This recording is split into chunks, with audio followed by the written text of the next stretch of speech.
acto de gracia. Vamos a hablar primero, pues obviamente, del pacto de redención. En las Escrituras se señala claramente el hecho de que el plan de redención estuvo incluido en el decreto o en el consejo eterno de Dios.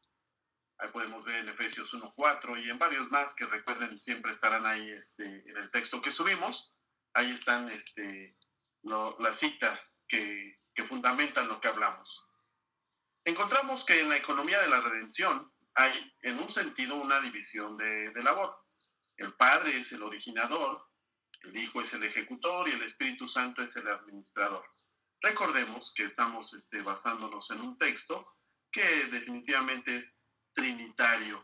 Bueno, ya lo comentamos, esto no nos hace ningún daño y siempre entenderemos que definitivamente Dios se ha manifestado de tres maneras, ¿verdad? Como Padre, se manifestó como Hijo y se manifiesta como Espíritu Santo. Así que cuando veamos esto, pues no hay ningún problema.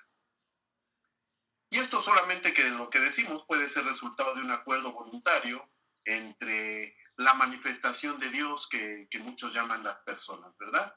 De lo que la Iglesia romana llama Trinidad, de tal manera que sus relaciones internas toman la forma de un pacto de vida. De hecho, es precisamente en esta vida trinitaria en donde encontramos el arquetipo de los pactos históricos, un pacto en el propio y más completo sentido de la palabra, en donde las partes se encuentran sobre un pie de igualdad. Hay pasajes en la Escritura que no solamente señalan el hecho de que el plan de Dios para la salvación de los hombres fue eterno, sino que también indican que era de la naturaleza de un pacto. Recordemos que la Biblia está dividida en dos grandes partes, el Antiguo y el Nuevo Testamento, que en realidad son traducciones de lo que tendría que ser pacto, ¿verdad? Pero en fin, entonces encontramos en la Biblia que hay pactos. Cristo habla de promesas hechas a él antes de su venida y repetidamente se refiere a una comisión que él había recibido de su Padre. Y se considera a Cristo en la Escritura claramente como la cabeza representativa, es decir, como la cabeza de un pacto. Donde quiera que tenemos los elementos esenciales de un pacto, es decir, de partes contratantes, una promesa o promesas y una condición, ahí tenemos un pacto. En el Salmo 2, 7 al 9, las partes se mencionan y se indica una promesa. El carácter mesiánico de este pasaje está garantizado en Hechos 13:13, en Hebreos 1:5 y de nuevo en el Salmo 40, considerando también como mesiánico por el Nuevo Testamento.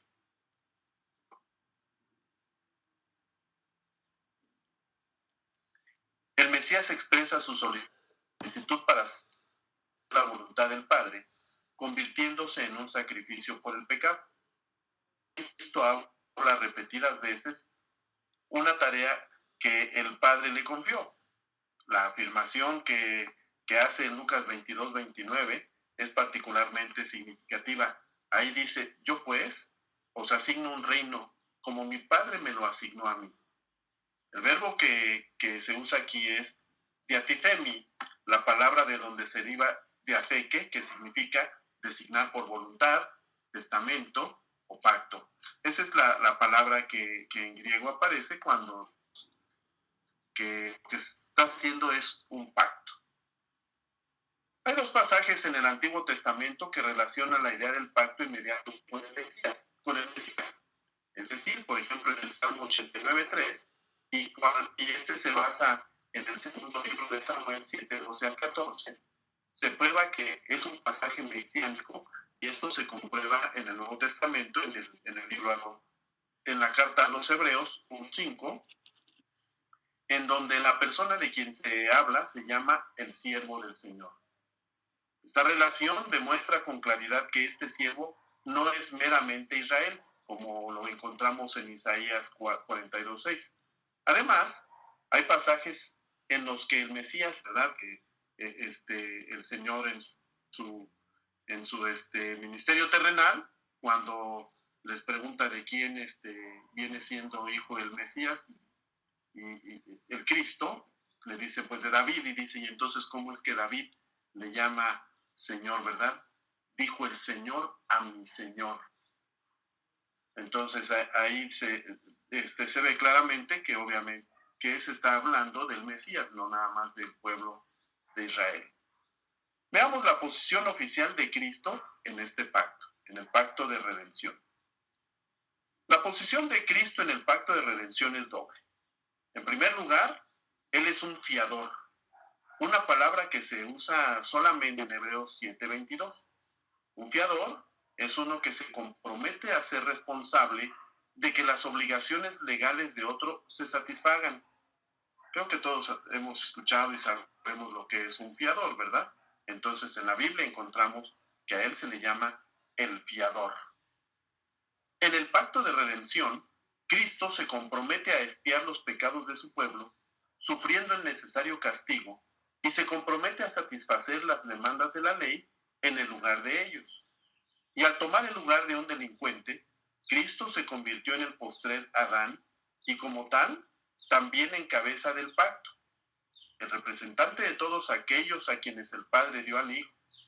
En el pacto de redención, pues, Cristo es a la vez fiador y cabeza. Tomó sobre sí mismo las responsabilidades de su pueblo y es también fiador de ellos en el pacto de gracia que se desenvuelve como continuación del pacto de redención. Pocas veces usamos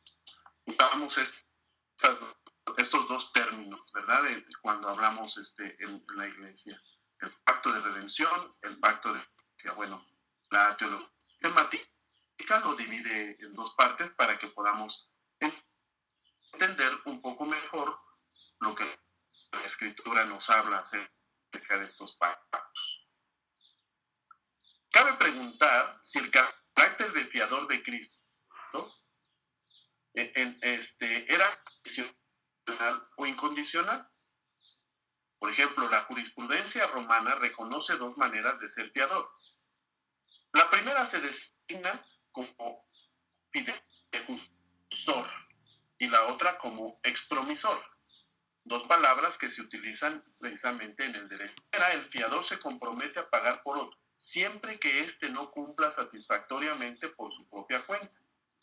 La carga de culpa permanece en la parte culpable hasta el tiempo en que debe pagar. Pero en la segunda, sin embargo, el fiador se compromete incondicionalmente a pagar por otro, librando de este modo la parte culpable de su responsabilidad de una vez por todas.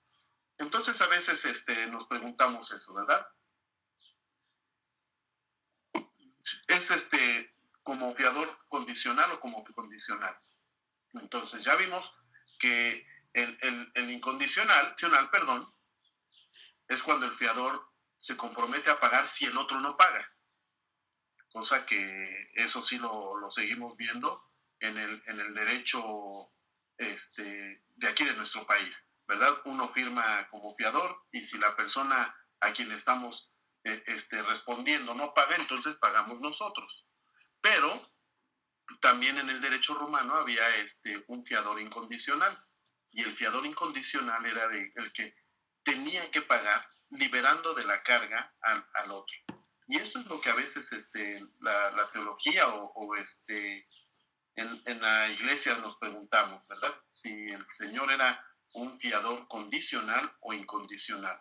Es obvio que tal parece que nosotros lo tenemos que tomar siempre como incondicional. Veamos el carácter que este pacto tuvo para Cristo. Aunque el pacto de redención es la base eterna del pacto de gracia, y hasta a donde les concierne a los pecadores es también el eterno prototipo de para Cristo, la ley del pacto original se entendía así, que la vida eterna únicamente podría obtenerse cumpliendo las demandas de la ley. En su carácter de postrer Adán, Cristo tuvo la vida eterna para los pecadores como recompensa por su obediencia y de ninguna manera como un inmerecido regalo de gracia. Y lo que él hizo como representante y fiador de todo su pueblo, ellos ya no están obligados a hacerlo. La obra ya está hecha. la recompensa está ganada y los creyentes, mediante la gracia, son hechos partícipes de los frutos de la obra completa de Cristo.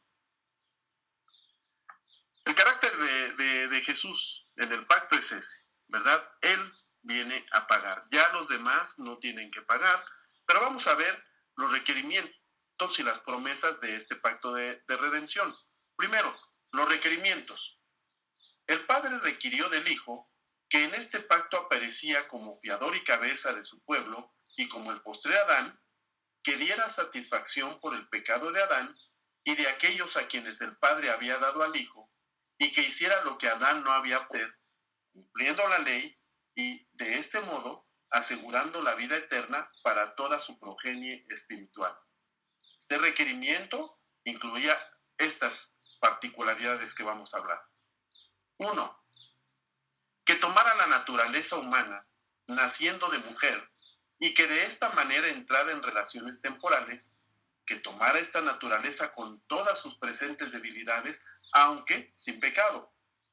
Era absolutamente esencial que él se hiciera uno de los miembros de la raza humana. Número 2. Que él, quien como hijo de Dios era superior a la ley, se sometiera a la ley, de manera que pudiera entrar no solamente en la vida natural, sino también en relación penal representativa con la ley, para pagar el castigo por el pecado y para ganar la vida eterna para los elegidos. Número 3. Que él, después de haber ganado el perdón de los pecados y la vida eterna para los suyos, administraría para ellos los frutos de los méritos de él, el perdón completo y la renovación de sus vidas mediante la bondadosa operación del Espíritu Santo. Haciendo esto, lograría asegurar absolutamente que los creyentes consagraran sus vidas a Dios. Estos son los requerimientos. ¿Cuáles son las promesas que tiene el pacto de redención? Las promesas del Padre correspondían con sus requerimientos. Prometió al Hijo todo lo que se necesitaba para el cumplimiento de su grande e inteligente tarea, excluyendo por lo mismo toda incertidumbre en la ejecución de este pacto. Y entonces estas promesas incluían estos dos que vamos a decir. 1. Que Dios prepararía para el Hijo un cuerpo, el que sería un tabernáculo adecuado para él, un cuerpo en parte preparado por la agencia inmediata de Dios y sin la contaminación del pecado. Permítanme. Número 2. Que Dios capacitaría al Hijo con los dones y gracias necesarias para la realización de su tarea y en modo especial lo ungiría para los oficios mesiánicos, dándole el Espíritu sin medida.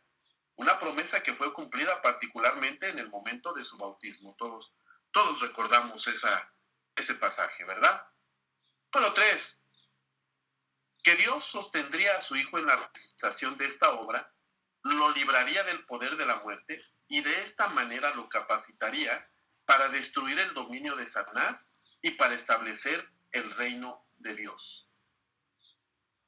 Número 4.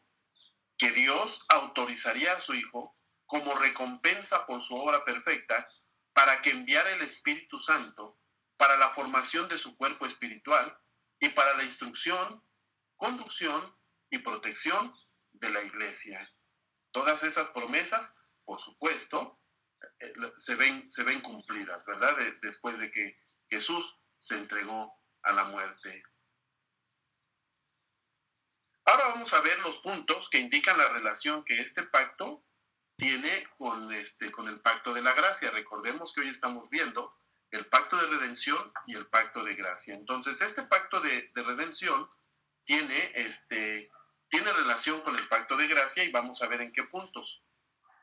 Estos son: el pacto de redención es un prototipo eterno del histórico pacto de gracia. Esto explica el hecho de que muchos combinan los dos en un solo pacto. El primero es eterno, es decir, desde la eternidad, y el último es temporal en el sentido de que se realiza en el tiempo. Entonces, el pacto de redención está desde la eternidad, en el decreto divino, como vimos hace unas semanas.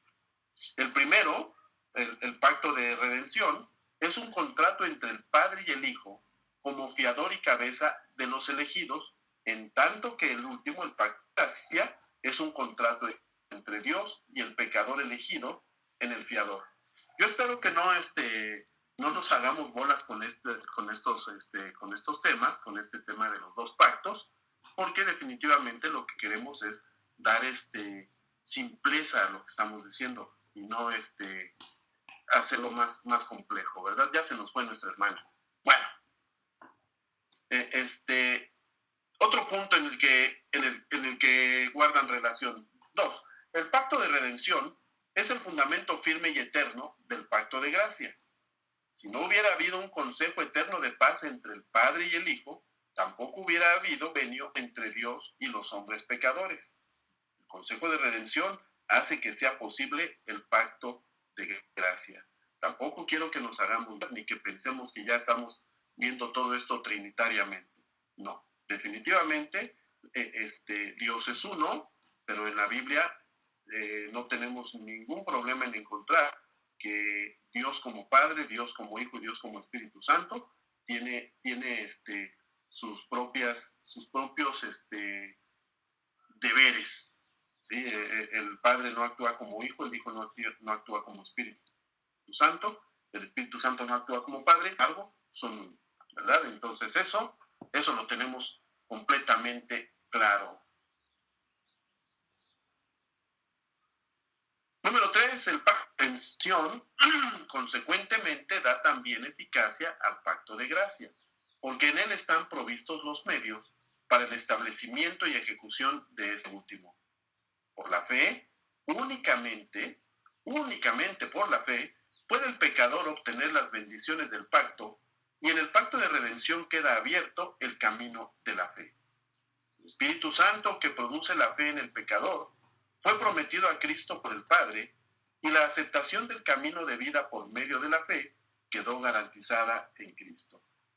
El pacto de redención puede definirse como el convenio entre el Padre, que da al Hijo como cabeza y redentor de los elegidos, y el Hijo, que acepta voluntariamente el lugar que corresponde a aquellos a quienes el Padre da al Hijo.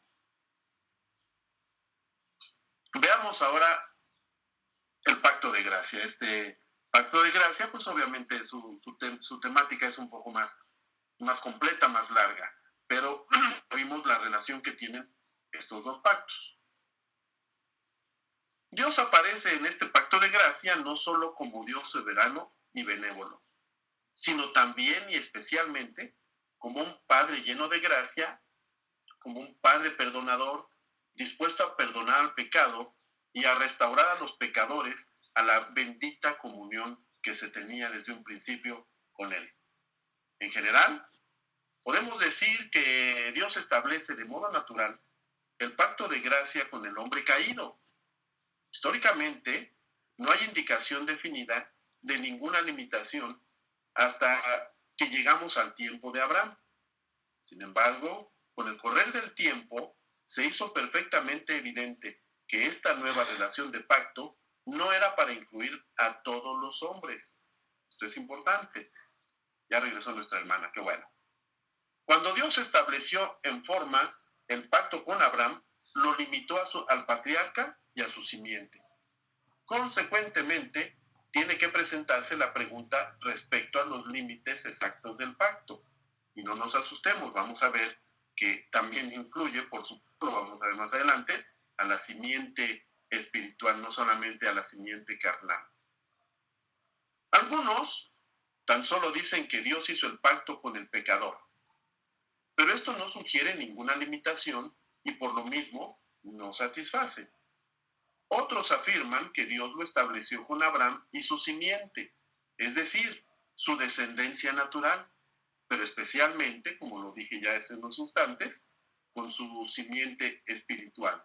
O dicho en forma más general, con los creyentes y su descendencia. Sin embargo, la gran mayoría de los eruditos sostiene que Dios entró en relación de pacto con los elegidos o con los pecadores elegidos en Cristo. Esta posición fue tomada tanto por los primitivos como los posteriores dirigentes de la teología representativa. Aún Bullinger dice esto: el pacto de Dios incluye toda la simiente de Abraham, es decir, los creyentes. Encuentra que esto corresponde con la interpretación de Pablo acerca de la simiente que dice a los Gálatas en su capítulo 3. Al mismo tiempo, sostiene que los infantes de los creyentes están en cierto sentido incluidos en el pacto. Esto ha sido controversial desde hace mucho tiempo, ¿verdad? ¿A quién está incluyendo en el pacto Dios? ¿A toda la humanidad? ¿Solamente a los escogidos? Y recuerden que ya hablamos de este tema acerca de los elegidos, ¿verdad? De los que están en una situación de escogidos. Así que no tenemos ningún problema en entender esto que estamos diciendo en este momento, para que no vayamos a pensar que estamos hablando como Calvino, ¿verdad? Que solamente algunos elegidos. No, ya lo dijimos de manera que creo que nos quedó bien claro. Los teólogos reformados sintieron profundamente el contraste entre el pacto de obras y el pacto de gracia. Sintieron que en el pacto de obras, la recompensa del pacto dependía de la incierta obediencia del hombre, y como resultado falló la substanciación del hombre, en tanto que en el pacto de gracia, la realización plena de las promesas está absolutamente segura en virtud de la obediencia perfecta de Jesucristo. O sea, el pacto de gracia depende no de la obediencia del hombre. El pacto de gracia depende de la obediencia que Jesús tuvo con el Padre. Yo espero que esto no nos cause problemas, ¿verdad? Entonces, nuestra obediencia, recordemos que no es por obras, y nuestra obediencia son obras. Entonces, más bien, el pacto de gracia se da por la obediencia que Jesús tuvo. Y el pacto de obras, ese sí era para que si el hombre seguía obedeciendo siempre la ley, lo que los judíos dicen y decían, ¿verdad? Es por guardar la ley. La teología reformada considera al pacto no esencialmente como medio que sirve a un fin, sino como un fin en sí mismo. Entonces, esto es lo que estoy comentando. O sea, el pacto de gracia no es porque el hombre lo tenga que cumplir. El pacto de gracia fue lo que hizo Jesús, y por ese medio nosotros podemos tener la vida eterna.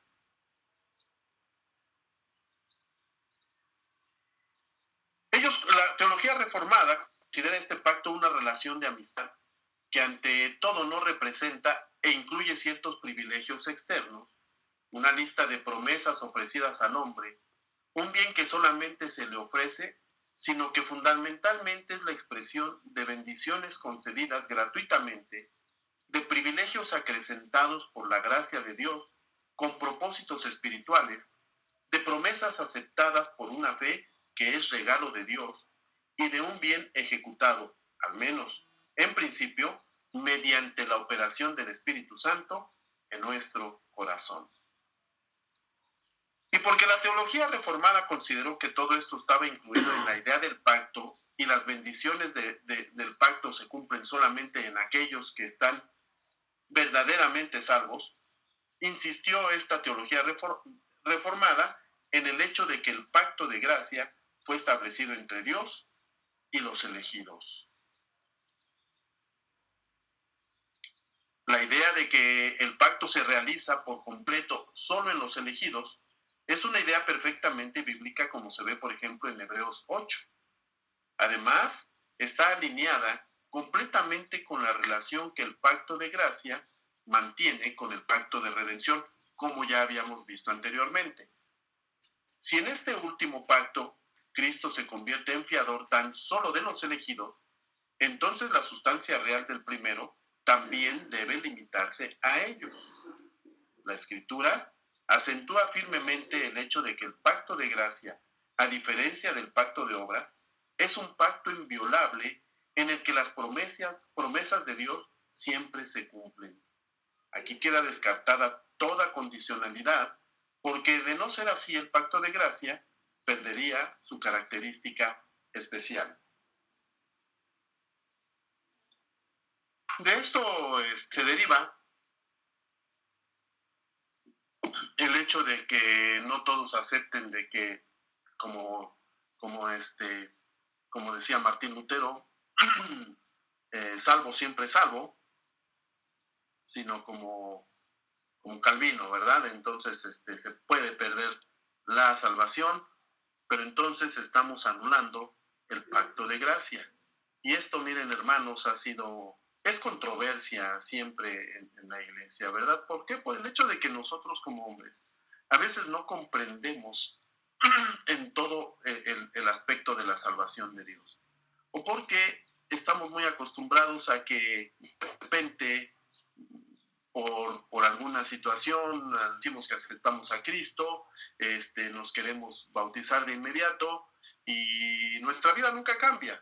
Entonces, es lógico que como dirigentes nos preocupa eso y vemos que la persona en realidad no es una persona nueva y entonces definitivamente el hecho de que se le corte de la comunión, de que se le vuelva a levantar y de que de repente diga, no, pues si ya perdió la salvación, ya no la vuelve a tener. Son situaciones teológicas muy profundas, pero si entendemos precisamente este pacto de gracia, que es para los hombres, que se da en la obediencia de Cristo, pues entonces tenemos que comprender que este pacto de gracia nos cubre cuando efectivamente queremos situación, tener una comunión íntima con el Señor, ¿verdad? Entonces tenemos que tener esa situación y esa garantía de que definitivamente la gracia de Dios pues siempre está ahí porque Cristo es quien obedeció, no necesariamente nosotros.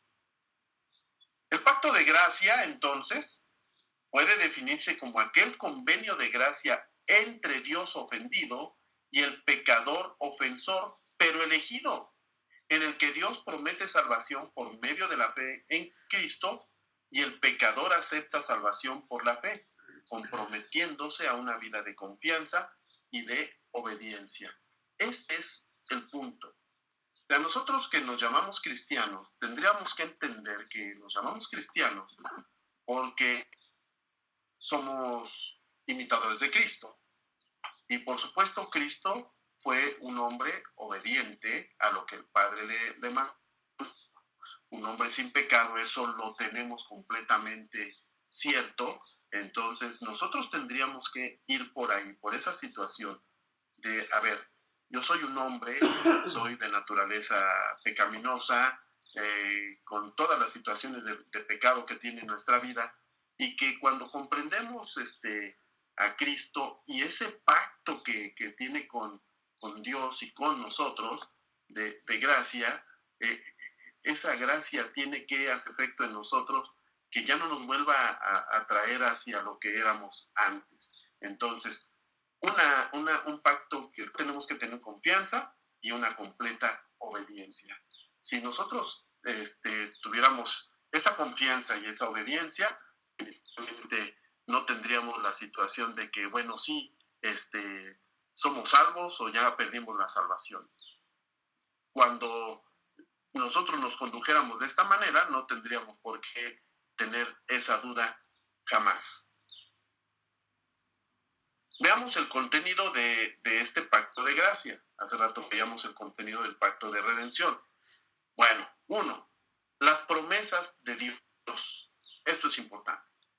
La promesa principal de Dios incluye a todas las otras promesas y está contenida en las palabras frecuentemente repetidas que Él dice, para ser tu Dios y el de tu descendencia después de ti, que da desde el Génesis. Esta promesa se encuentra en varios pasajes del Antiguo y del Nuevo Testamento que hablan de la introducción de una nueva fase de pacto vida o que se refieren a una renovación del pacto. La promesa se cumplirá perfectamente cuando por fin la nueva Jerusalén descienda del cielo de Dios y el tabernáculo de Dios acampe entre los hombres. Consecuentemente, oímos el eco final de ello en Apocalipsis. Esta grande promesa se repite una y otra vez en la exaltación jubilante de aquellos que están en la relación con el pacto de Dios. Jehová es mi Dios. Esta sencilla promesa en realidad incluye todas las otras promesas. Por ejemplo, estas que vamos a ver. La promesa de diversas bendiciones temporales que sirven frecuentemente para simbolizar a las que son de una clase espiritual. Número 2. La promesa de justificación, que incluye la adopción de hijos y el derecho a la vida eterna. Somos justificados por la fe. Somos hechos hijos por adopción. 3. La promesa del Espíritu de Dios para la administración plena y gratuita de la obra de redención y de todas las bendiciones de la salvación. La administración plena y gratuita de la obra de redención por medio del Espíritu Santo, ¿verdad? Necesariamente debemos tener con nosotros al Espíritu Santo para que nuestra vida en realidad cambie, ¿verdad? Lucas 11 nos dice lo fácil que es adquirir el Espíritu Santo, a diferencia de las tantas trabas que luego en las iglesias nos ponen, ¿verdad? Para acceder al Espíritu Santo. Bueno, ese es otro tema, pero pues en ningún lado de la Biblia encontramos que hay que repetir como periquitos tantas palabras para tener el Espíritu Santo. El Espíritu Santo Dios se lo da a quien se lo pide, cuando el que se lo pide sabe para qué quiere el Espíritu Santo. Número 4. La promesa de la glorificación final en una vida sin fin. Esto es lo que las promesas se incluyen en la gran promesa, ¿verdad? De que yo seré tu Dios para ti y para tu simiente. Otro de los contenidos del pacto de gracia es la respuesta que da el hombre. El asentimiento o respuesta del hombre a estas promesas de Dios se presenta naturalmente en varias formas, siendo determinada la naturaleza de la respuesta por la de las promesas. 1. En general, la relación entre Dios del pacto y el creyente en particular, o los creyentes colectivamente, está representada como la estrecha relación que existe entre el hombre y la esposa, entre el novio y la novia, entre el padre y sus hijos. Esto implica que la respuesta de aquellos que participan de las bendiciones del pacto tiene que ser verdadera, fiel, confiable, consagrada y apasionada, así como la relación que estamos diciendo esposo-esposa, novio-novia, padre-hijos, así tiene que ser la relación entre Dios y el creyente, entre Dios y nosotros. A la promesa general que ya decíamos hace rato de yo seré tu Dios, responde el hombre diciendo, yo seré uno de tu pueblo, y así arroja su suerte con el pueblo de Dios.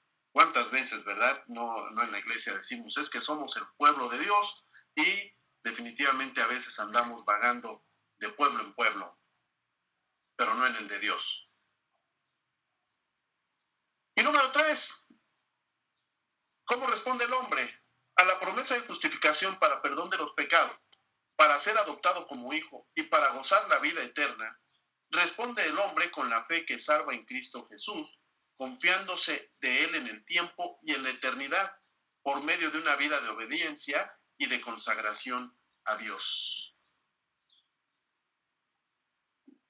Una vida de consagración a Dios. O sea, no una vida en la que por algunos eventos especiales, específicos, por lo importantes que sean en la iglesia, nos consagramos a Dios. Saben de lo que estoy hablando, ¿verdad? O sea, la consagración a Dios es toda la vida. No, no una temporada, no unos meses, no para festejar una fiesta, por importante que sea.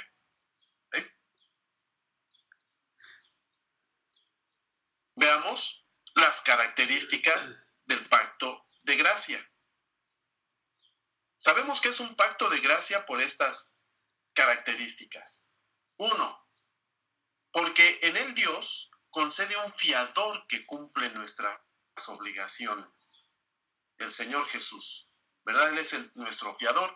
Él cumple las obligaciones, que es, ¿cuál? Pagar por el pecado. Él ya lo hizo. Número 2, porque Dios mismo provee el fiador en la persona de su Hijo, que cumple las demandas de la justicia. ¿Sí? La ley demanda algo. Él pagó lo que la ley demanda. Y número 3, porque mediante su gracia revelada en la obra del Espíritu Santo, Dios capacita al hombre para vivir conforme a las responsabilidades del pacto. El pacto se origina en la gracia de Dios, se ejecuta en virtud de la gracia de Dios y se cumple en las vidas de los pecadores mediante la gracia de Dios. Para el pecador, todo es de gracia desde el principio hasta el fin. Por gracia sois salvos. Por gracia sois salvos. Entonces, si pierdo la salvación, quiere decir que la gracia ya no fue tan efectiva, ¿verdad? Eso es algo que nos pone a pensar y que, vamos, no sé si completamente de acuerdo con lo que yo estoy diciendo, ¿verdad? Porque en las iglesias pues nos enseñan a veces lo contrario. Pero bueno, por gracia sois salvos, no por obras. En consecuencia, por obras no puedo dejar de ser salvo. Estamos viendo las características del pacto. Es un pacto completo. Dios obra en el pacto de gracia. Tiene su origen en el amor electivo y en la gracia del Padre. Encuentra su fundamento judicial en la garantía del Hijo y se realiza con plenitud en la vida de los pecadores únicamente por medio de la administración efectiva del Espíritu Santo. La Biblia nos habla acerca de que el Espíritu Santo lo único que va a hacer en nuestras vidas es que tengamos las obras que solamente la fe en Dios puede darnos, ¿verdad? Sí, en la Biblia encontramos el hablar en lenguas, pero el mismo Jesús, cuando estaba en la tierra, les decía a sus discípulos, por sus obras los conoceréis, por sus frutos, o sea, el fruto del Espíritu Santo. Y luego Pablo es bien enfático a los Gálatas diciendo cuáles son los frutos del Espíritu Santo, o el fruto. O sea, no nos hagamos bolas en el fruto o los frutos, ¿verdad? El fruto. Cuando un árbol da 100 kilos de fruta, decir el fruto o los frutos es exactamente lo mismo. Pero en fin, entonces, definitivamente, el pacto de gracia tiene que hacer efecto en las vidas del creyente siempre cuando el Espíritu Santo está llevando fruto. Fruto de arrepentimiento, decía Juan el Bautista. Las características del pacto de gracia: es un pacto eterno y por lo tanto inquebrantable. Cuando hablamos del pacto como eterno, hacemos referencia al futuro más que a la etapa, por supuesto. La eternidad pasada puede atribuirse al pacto de gracia tan solo si no hacemos distinción entre este y el pacto de redención. El hecho de que el pacto es eterno implica también que es inviolable por nadie. Nadie lo puede violar. Nadie puede hacerlo a un lado. Y esto es una de las razones por las que se puede llamar testamento. Dios permanece para siempre fiel a su pacto e invariablemente lo conducirá a su pleno cumplimiento en los elegidos. Sin embargo, esto no quiere decir que el hombre no pueda quebrantarlo y que nunca quebrante las relaciones de pacto en las que está colocado. O sea, nosotros sí podemos quebrantar la relación del pacto. Lo hacemos constantemente. Y eso es lo que preocupa, ¿verdad? Porque como somos tan quebrantadores, pues es obvio que sentimos que definitivamente ya no estamos en la comunión con Dios y que hemos perdido la salvación y de ahí vienen este tipo de situaciones.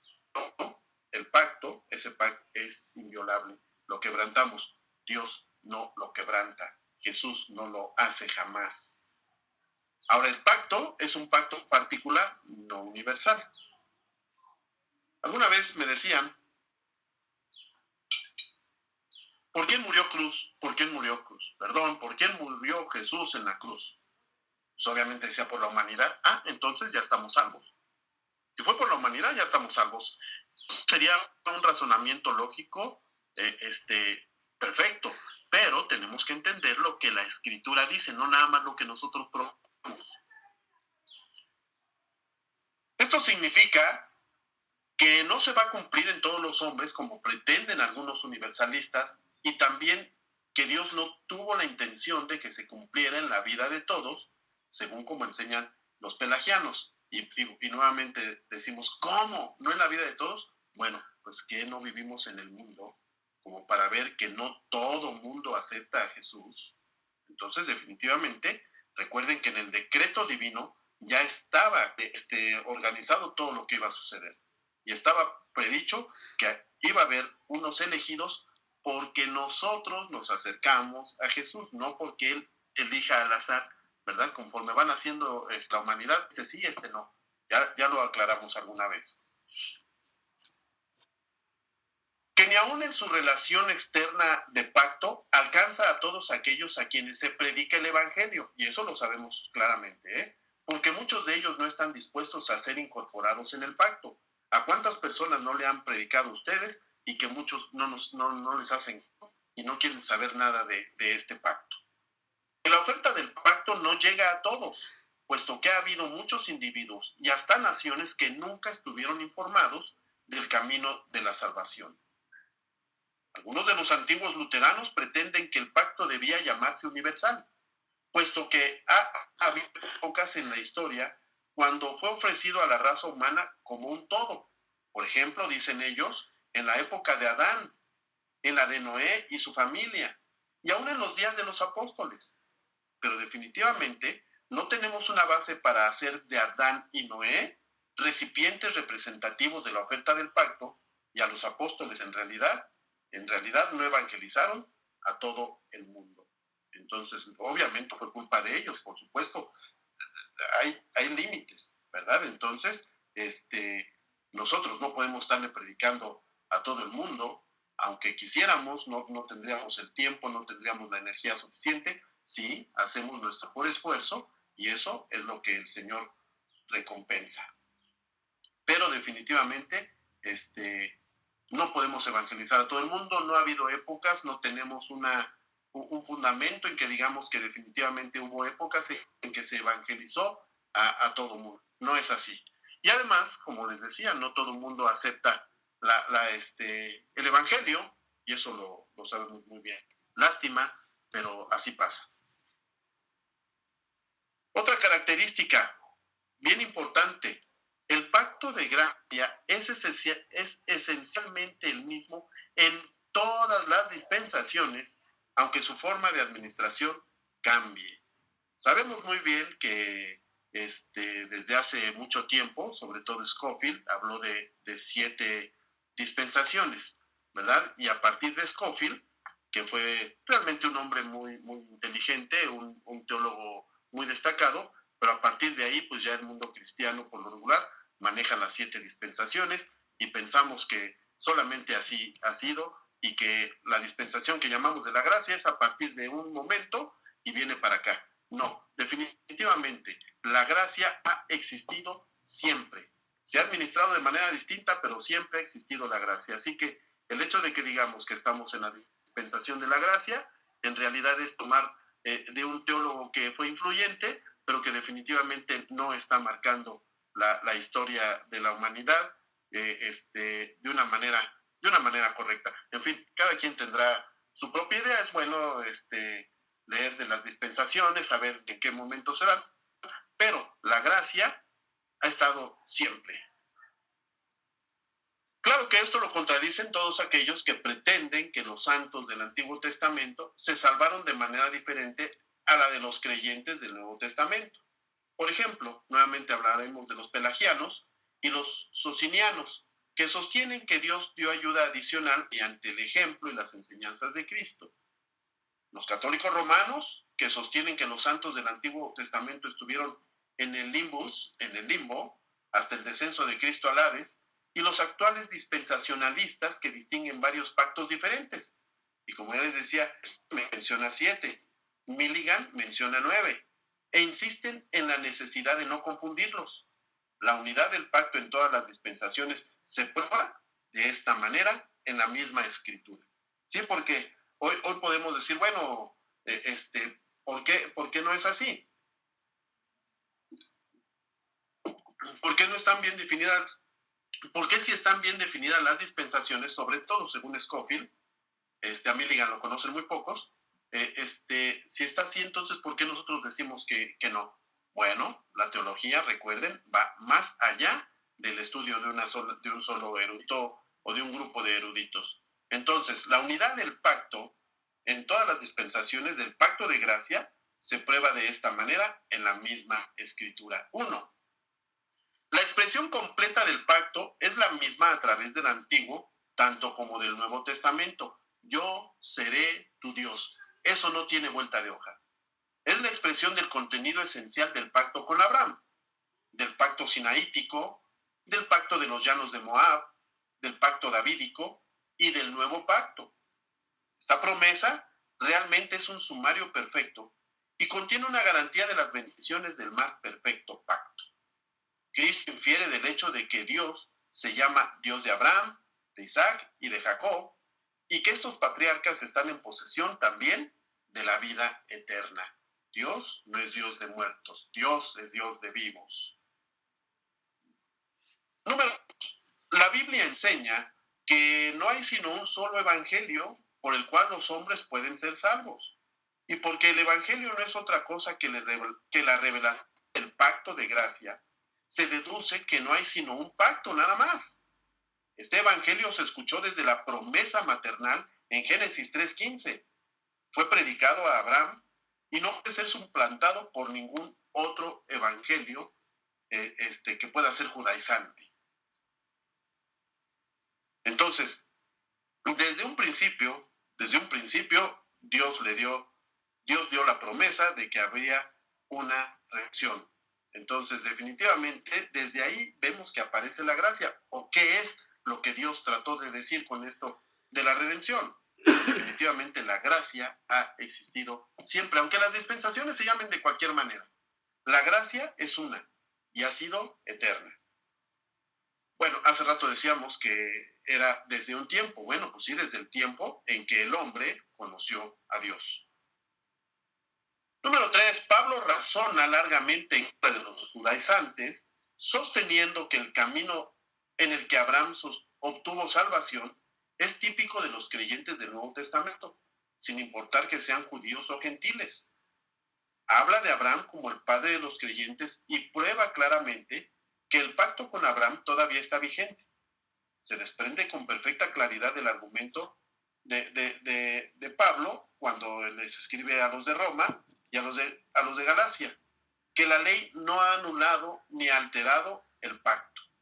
Entonces, si el pacto ha estado siempre, la ley no lo puede mover. Número 4. El mediador del pacto es el mismo ayer, hoy y por los siglos.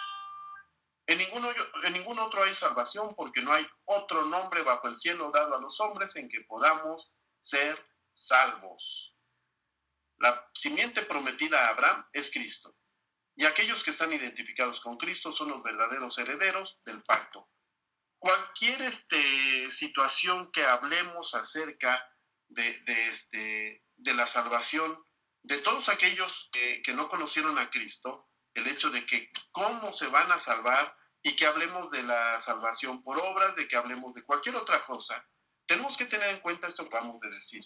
En ningún otro hay salvación, porque no hay otro nombre bajo el cielo dado a los hombres en que podamos ser salvos. Si todos aquellos no conocieron a Cristo, entonces no pueden ser salvos.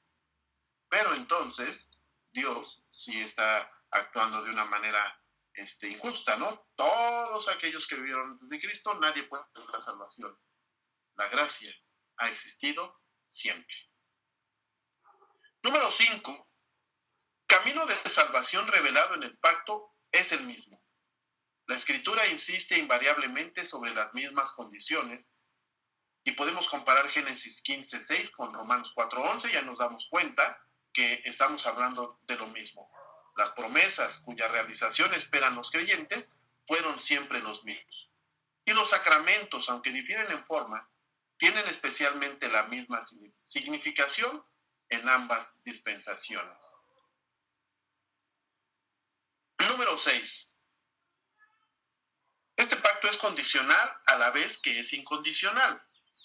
Repetidamente se pregunta si el pacto es condicional o incondicional, ya lo habíamos visto. No podremos contestar sin hacer una cuidadosa distinción, porque nuestra respuesta dependerá del punto de vista desde el cual se considere el pacto. Y vamos a ver estos dos casos, incondicional o condicional. Por una parte, el pacto es incondicional. No hay en el pacto de gracia una condición que pueda considerarse como meritoria. ¿Con qué méritos puedo yo tener la salvación? ¿Con cuáles méritos? La Biblia nos dice que con ninguno. Se exhorta al pecador a que se arrepienta y crea, pero su fe y arrepentimiento de ninguna manera merecen las bendiciones del pacto. Hay que entender esto, ¿verdad? Porque creer y el arrepentirme se podría parecer a una obra. Muchos lo llaman así, entonces no es por obra. No es por obras. Esto debe sostenerse en contra de la posición de los católicos romanos y de los arminianos. Tampoco es condicional en el sentido de que se espere del hombre que cumpla con su propia fuerza lo que de él requiere el pacto. Al colocarlo ante las demandas del pacto, siempre debemos recordarle el hecho de que solamente de Dios puede obtener la fuerza necesaria para el cumplimiento de su deber. En un sentido puede decirse que Dios mismo cumple las condiciones en los elegidos. Para eso necesito a Dios. No puedo estar cumpliendo yo con las cosas solamente con mis fuerzas. Tiene que ser con lo que Dios me da. Él es el que me da la herramienta para que yo pueda para que yo pueda acceder al pacto de gracia. De Él vienen las cosas. Pero por otra parte, el pacto puede llamarse condicional. Ya dijimos que puede ser incondicional. Podemos decir que puede ser condicional. Hay un sentido en el que el pacto es condicional. Si consideramos la base del pacto, es claramente condicional en lo que atañe a Jesucristo como fiador. Un cuadrito de diálogo que vamos a quitar, permítanme. Ya. De nuevo, puede decirse que el pacto es condicional hasta donde la primera entrada consiente al pacto. Perdón. De nuevo puede decirse que el pacto es condicional hasta donde la primera entrada consiente al pacto que tiene que ver con una verdadera comunión de vida. Esta entrada está sujeta a la fe, que sin embargo en sí misma es regalo de Dios. Cuando hablamos aquí de la fe como una condición, nos referimos naturalmente como una actividad espiritual del intelecto. Solo por medio de la fe podemos alcanzar un disfrute consciente de las bendiciones del pacto. Hace rato decíamos que lo necesario nos lo da Dios, definitivamente. Pero como hombres tenemos libertad de acción, libre albedrío. A muchos no les gusta esta palabra, pero tenemos esto. La fe es una decisión. La fe viene por el oír la palabra de Dios. Pero no solamente porque estoy escuchando el Evangelio, al otro día me voy a levantar y sin que yo me dé cuenta, ya tengo mucha fe.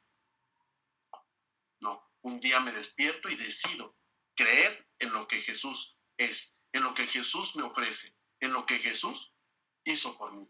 Entonces, en ese momento ya tengo yo la condición para poder ser salvo, para tener el pacto de gracia. Espero que no nos hayamos confundido con esto, ¿verdad? Y pues vamos a ver ya, pensaba que no nos iba a dar un poco de tiempo, pero ya estamos sobre el tiempo, pero ya vamos a terminar. Y por último vemos la relación con el pacto de gracia. Cristo es mediador en más de un sentido. Interviene entre Dios y el hombre no únicamente para abogar por la paz y para persuadir de ello, sino armado con poder plenipotenciario para hacer todo lo que sea necesario en el establecimiento de esa paz. Él es el mediador. A veces vemos esto tan fácil, ¿sí? En la iglesia, sobre todo la católica romana, por supuesto, nos la hace ver tan fácil que entonces pensamos que, como ellos piensan, ¿verdad? Que si Cristo tiene todo el poder, como decimos aquí, plenipotenciario, o sea, Él puede hacer lo que quiera, nadie le puede detener, nadie puede decir no haga las cosas, eh, este, pues dirían los católicos romanos, pues su mamá, pues más, ¿verdad? O sea, siempre se supone que la mamá puede más que el hijo, entonces si el hijo tiene ese poder, la mamá también lo tiene.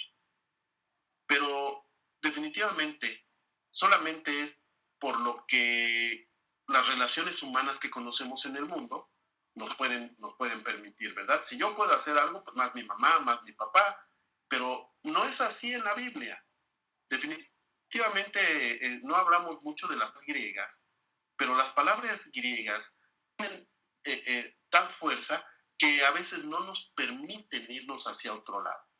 Entonces, las palabras griegas que aparecen en el Nuevo Testamento acerca de lo que Jesús es con respecto a estos pactos que estamos hablando, no nos permiten hacernos hacia otro lado. O sea, tenemos que entender que definitivamente la palabra que utiliza el griego y que se traducen como mediador, ¿sí? Tienen realmente una fuerza que no permiten que nadie más pueda utilizar esa palabra para sí. O sea, en realidad no hay nada en la Biblia en donde se fundamente que María puede ser mediadora, ¿verdad? Definitivamente el único mediador es Cristo, no importando que María haya sido la mamá y que ella, como muchos la tienen, sea la reina. Definitivamente no. Entonces, las palabras, como les digo, tienen tal fuerza y esta fuerza en la palabra mediador indica que no hay nadie más que pueda hacerlo excepto Cristo. El uso de la palabra mesites, bueno, ya aquí dijimos una palabra griega, en el Nuevo Testamento, justifica que hablemos de un doble carácter medianero de Cristo, es decir, el de fiador y el de introductor. Cristo se presenta como mediador en el sentido de que, sobre la base de su sacrificio, trae a un acuerdo a Dios y al hombre. Cristo obra en cosas que corresponden a Dios y en cosas que le corresponden al hombre o que le pertenecen al hombre, en la esfera legal objetiva y en la esfera moral subjetiva. Entonces, esta palabra, como les digo, da la idea de que Él es un fiador, pero es también el introductor. Él es el único que puede estar entre Dios y el hombre. ¿Sí? Los sacerdotes israelitas, los sacerdotes judíos, eran un tipo y figura de Jesús. Pero obviamente llegó el momento en que eso ya no era necesario. Entonces, definitivamente los sacerdotes y por ende los pastores no somos mediadores de esta manera. Sí, podemos interceder, por supuesto, y Dios nos escucha. Pero el mediador es Jesús. En la esfera legal objetiva, hace la propiciación por el desagrado justo de Dios, expiando la culpa del pecado, hace intercesión por aquellos que el Padre le dio y convierte en verdaderamente aceptables las personas y los servicios de ellos a Dios. En la esfera legal objetiva. Esto es lo que hace Jesús, ¿verdad? Él nos limpia y nos presenta ante el Padre. Este ya lo puedes tomar, este ya es nuestro. Y en el segundo, en la esfera moral subjetiva, el mediador revela a los hombres la verdad respecto a Dios y a la relación de ellos con Dios, con las condiciones necesarias para un servicio aceptable, nos persuade y nos capacita para que recibamos la verdad y nos dirige y nos sostiene en todas las circunstancias de la vida en tal forma que perfecciona nuestra libertad. Entonces, ahí tenemos el doble aspecto acerca de lo que la palabra que se traduce nada más como mediador nos tiene que dar como idea. Uno, nos presenta ante Dios ya limpiecitos y nos dice que somos de Él. Y a nosotros nos da las condiciones, nos da nos persuade, nos capacita para que recibamos la verdad. Recordemos que Jesús dijo que Él era el camino y la verdad y la vida. Entonces el hombre, desde hace siglos, lo que persigue es la verdad. ¿Quién es la verdad? Jesús. Él nos persuade de esa verdad. Él, como mediador del pacto de gracia, hace esto. Él es el único sacerdote que puede presentarnos dignos ante Dios. Bueno, pues